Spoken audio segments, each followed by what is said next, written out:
Assalamualaikum warahmatullahi wabarakatuh. Perkenalkan, nama saya Muhammad Faruk dengan NIM 211F1010103. Di sini saya akan melanjutkan presentasi video kedua, yaitu menjelaskan tentang korban bencana alam, kerusuhan, dan suku terasing. Yang pertama, pengertian bencana alam. Bencana alam adalah suatu peristiwa alam yang mengakibatkan dampak besar bagi populasi manusia. Peristiwa alam dapat berupa banjir, letusan gunung Merapi, gempa bumi, tsunami, tanah longsor, badai salju, kekeringan, hujan es, gelombang panas, hurikan, badai tropis, taifun, tornado, kebakaran liar, dan wabah penyakit. Bencana alam adalah bencana yang diakibatkan oleh peristiwa atau serangkaian peristiwa yang disebabkan oleh alam, antara lain berupa gempa bumi, tsunami, gunung meletus, banjir, kekeringan, angin topan, dan tanah longsor.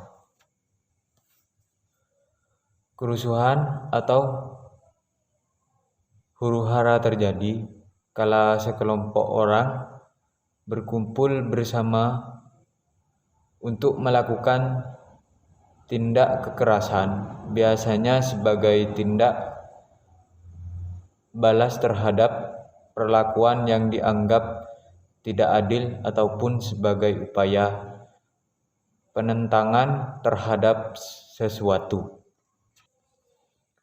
Kondisi di mana terjadi huru-hara atau kerusuhan atau perang atau keadaan yang tidak aman di suatu daerah tertentu yang melibatkan lapisan masyarakat, golongan, suku, ataupun organisasi tertentu. Suku terasing di Indonesia adalah suku yang berada di daerah yang masih terisolasi dari dunia luar. Dalam konsep pemahaman secara harfiah, suku terasing merupakan komunitas suku yang tinggal di pedalaman yang memiliki segala keterbatasan. Yang kedua, faktor penyebab. Pertama, faktor penyebab bencana alam. Bencana yang disebabkan faktor alam adalah bencana yang diakibatkan oleh peristiwa atau serangkaian peristiwa yang disebabkan oleh alam, antara lain berupa gempa bumi, tsunami, gunung meletus, banjir, kekeringan, angin topan, dan tanah longsor. Sedangkan bencana karena faktor non-alam adalah bencana yang diakibatkan oleh peristiwa atau rangkaian peristiwa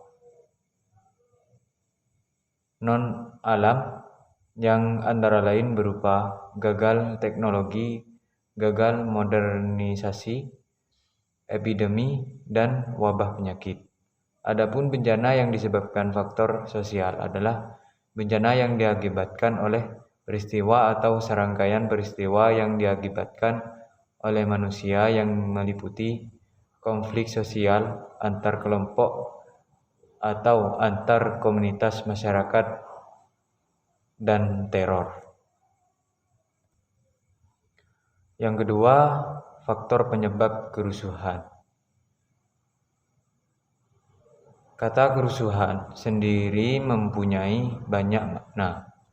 Kata mengenai kerusuhan identik dengan banyak gangguan keamanan seperti keributan, huru-hara, serta kekacauan atau dalam kata yang sederhana,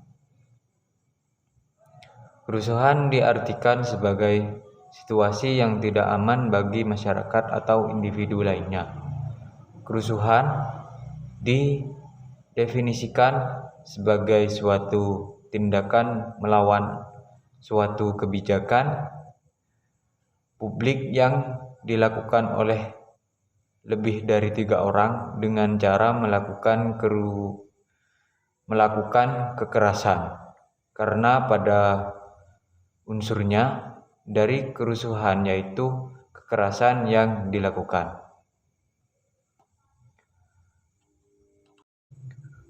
Kekerasan merupakan sebagai sifat yang sangat keras, tekanan yang berdampak terhadap suatu kekuatan yang sangat kuat.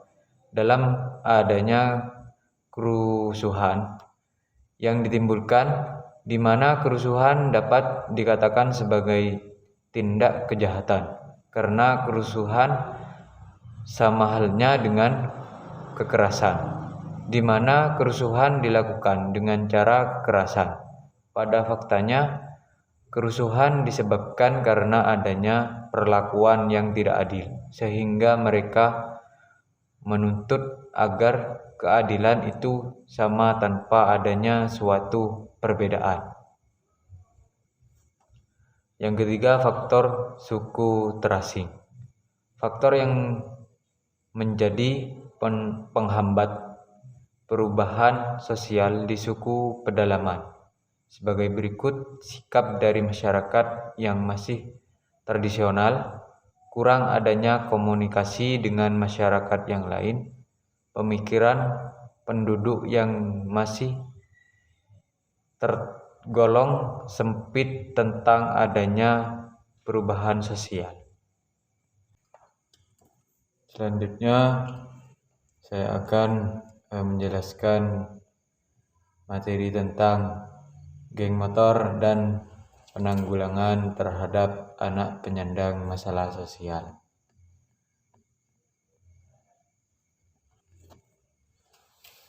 Yang pertama, pengertian geng motor. Menurut Kamus Besar Bahasa Indonesia 2001, geng berarti sebuah kelompok atau gerombolan remaja yang dilatar belakangi oleh persamaan latar sosial, sekolah, daerah, dan sebagainya. Sedangkan motor dalam Kamus Besar Bahasa Indonesia diartikan sebagai kata benda yang menjadi tenaga penggerak. Pelakunya dikenal dengan sebutan gangster, sebuah kata yang berasal dari bahasa Inggris, gangster. Gangster atau bandit berarti suatu anggota dalam sebuah kelompok kriminal gerombolan yang terorganisir dan memiliki kebiasaan urakan dan arti aturan. Dan geng motor sendiri dilandasi oleh aktivitas kesenangan di atas motor. Umumnya keberadaan mereka ada di setiap kota besar dan perilakunya telah menjadi penyakit sosial yang kuat. Yang kedua, faktor penyebab maraknya geng motor. Pertama, faktor internal. Krisis identitas, perubahan biologis dan sosiologis pada diri remaja memungkinkan terjadinya dua bentuk integrasi. Pertama, terbentuknya perasaan akan konsistensi dalam kehidupannya. Kedua, tercapainya identitas peran. Kenakalan remaja terjadi karena remaja gagal mencapai masa integrasi kedua. Kontrol diri yang lemah. Remaja yang tidak bisa mempelajari dan membedakan tingkah laku yang dapat diterima dengan yang tidak dapat diterima akan terseret pada perilaku nakal. Begitupun bagi mereka yang telah mengetahui perbedaan dua tingkah laku tersebut, namun tidak bisa mengembangkan kontrol diri untuk bertingkah laku sesuai dengan pengetahuannya. Yang kedua, faktor eksternal. Yang pertama, keluarga. Perceraian orang tua, tidak adanya komunikasi antar anggota keluarga atau perselisihan antar anggota keluarga memicu perilaku negatif pada remaja. Pendidikan yang salah di keluarga, seperti terlalu memanjakan anak, tidak memberikan pendidikan agama, atau penolakan terhadap eksistensi anak menjadi penyebab terjadinya kenakalan remaja. Yang B, teman sebaya yang kurang baik. Yang C, komunitas atau lingkungan tempat tinggal yang kurang baik. 3, karakteristik geng motor. Yang A, kebanyakan anggota geng motor mengendarai motornya tanpa safety riding seperti helm, sepatu, dan jaket. Yang B, muncul di dalam hari motor. Yang B, muncul di malam hari motor tanpa lampu, suka dengan suara knalpot yang berisik. Yang C, motor yang mereka gunakan bodong, tanpa surat-surat resmi, tanpa lampu sen dan lampu utama. Yang D, membawa senjata tajam seperti golok, pisau, pedang, celurit, senjata api, dan lain-lain. Yang E, suka berkumpul di tempat kegelapan dan mabuk. F, kalau ada anggota baru dilantik dengan kekerasan dan kriminal. Yang G, suka balap liar. Yang H, visi dan misi mereka untuk ditakuti semua orang, biasanya dengan tawuran antar geng motor. Selanjutnya, cara penanggulangan terhadap anak penyandang masalah sosial. Yang pertama, preventif. Jenis pengendalian sosial berdasarkan waktu pelaksanaannya. Yang pertama adalah pengendalian sosial preventif, yang merupakan sebuah pengendalian yang terjadi pada lingkungan masyarakat sebelum adanya atau terjadinya sebuah perilaku yang menyimpang. Pengendalian sosial preventif ini biasanya dilakukan oleh seseorang melalui sosialisasi mengenai norma-norma yang ada, pendidikan masyarakat sekitar,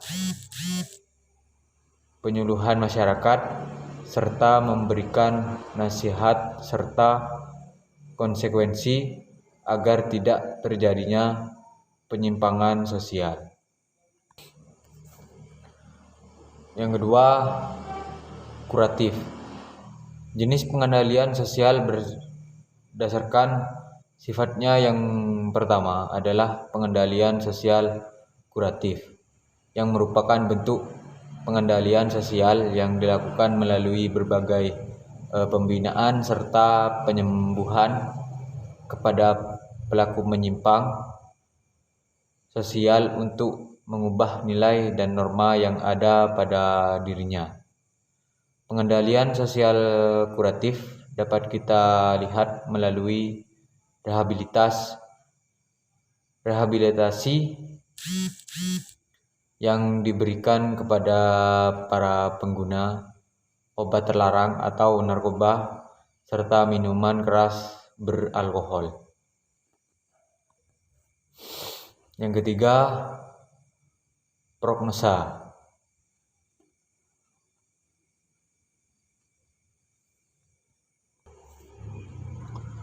Prognosa dengan kata lain, prognosis adalah yang digunakan dalam menyampaikan suatu tindakan untuk memprediksi perjalanan penyakit yang didasarkan pada informasi diagnosis yang tersedia.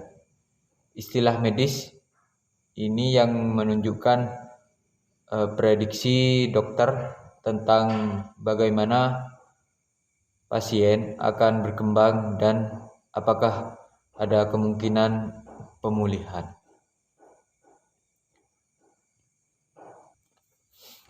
Mungkin itu saja yang dapat saya sampaikan. Kurang lebihnya mohon maaf.